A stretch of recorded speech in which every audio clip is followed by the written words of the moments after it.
One of SEEEN's highlights from its 2024 operational and trading update was that the business achieved operating cash flow break-even in December 2024. That's just one of the highlights. To talk about the rest and what to look forward to with the business, I'm delighted to be joined by the Group Chief Executive, Adrian Hargrave. So, Adrian, what initiatives assisted that break-even milestone? Thank you, Sarah. And yes, 2024 was a great year for SEEEN. We've really made some strong progress, and achieving cash flow break-even was one of the key goals for the year. Alongside that, it was growing the business and returning the overall business to growth, not just the technology side of the business. So we delivered 50% revenue growth in 2024 versus 2023. That's obviously quite an achievement and reflects quite a lot of hard work in terms of both direct sales and reseller channels. And we've also had the technology services business grow by about 85%. The combination of increased revenues whilst managing the cost base has really helped us to deliver this achievement for 2024. Now, while your business is aimed at transforming your clients' profitability, what initiatives in the coming year is going to transform your revenue streams as you continue to grow? Yes, Sarah. So our focus just continues to be on expanding our sales footprint. And really, that's one side of increasing marketing based on the case studies that we have today, which has been really, really successful, as well as receiving referrals from existing customers. But we've established our first effective reseller channels in 2024. We'd really like to be doing more of that in 2025. That helps us to scale up faster without necessarily increasing the cost base to do so. Now, in terms of reselling and case studies, there was a contract win with a publishing house. They want you to manage their video and asset content library on YouTube. So this content asset management side of your business, how lucrative could this be, particularly as it's not your core offering? You know, so many content providers out there, too busy to curate and manage.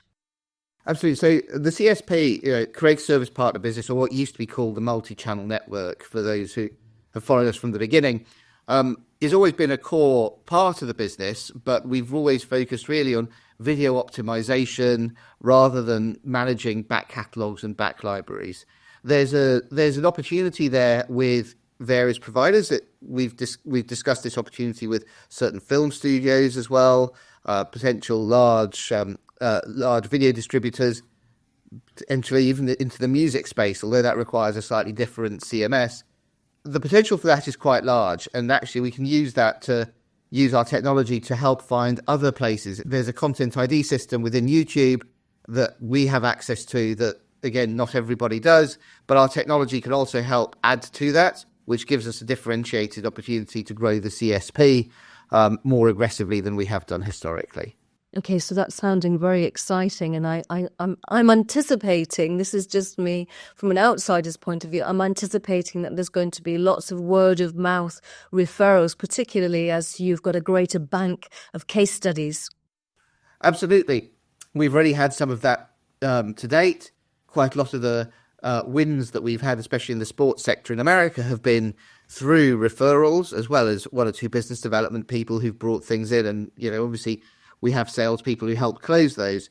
I think that will continue to be strong. There's no reason to think that will change, and hopefully we'll see that multiply. But also, it's really important to us that we get the outgoing business development and marketing working as efficiently as possible in order to drive more happy customers, so that we end up with more referrals still, right, Sarah?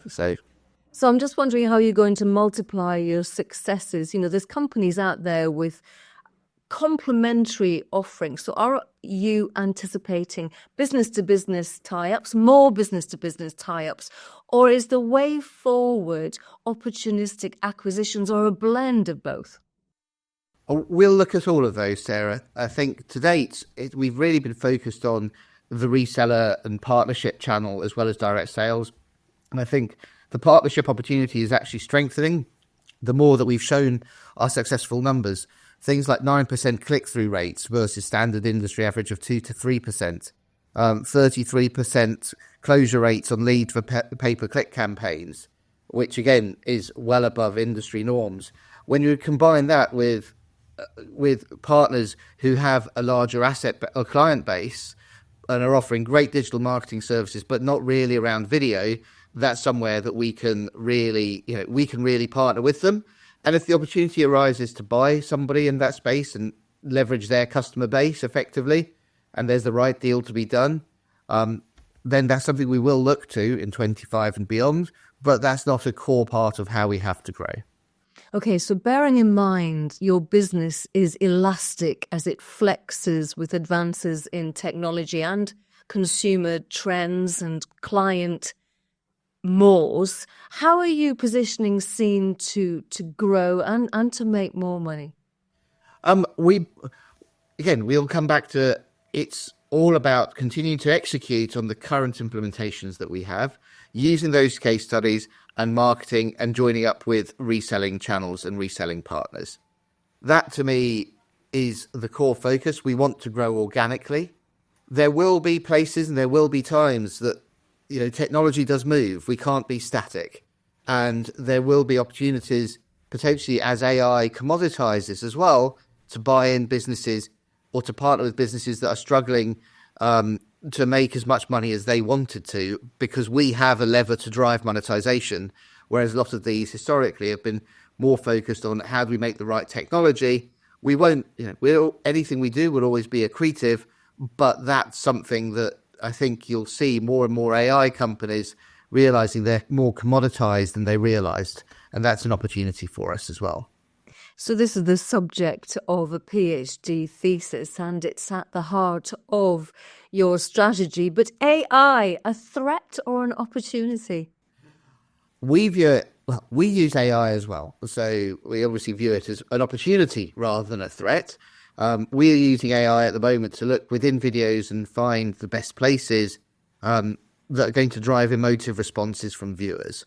And that's what we've always had since 2019 when we first came to market. And we're overlaying that with what's the right product set. Now, to me, AI is potentially a boon for everyone who's trying to sell services into video companies, because that it potentially allows a lot more video to be made. And actually from that, everyone needs to generate more returns. So I see it as more of an opportunity for us. In that what we're doing, we don't see other people competing in that space. We really see people looking at going into AI for creation of content. And the more that's created, the more people need assistance to actually find the right bits and monetize them.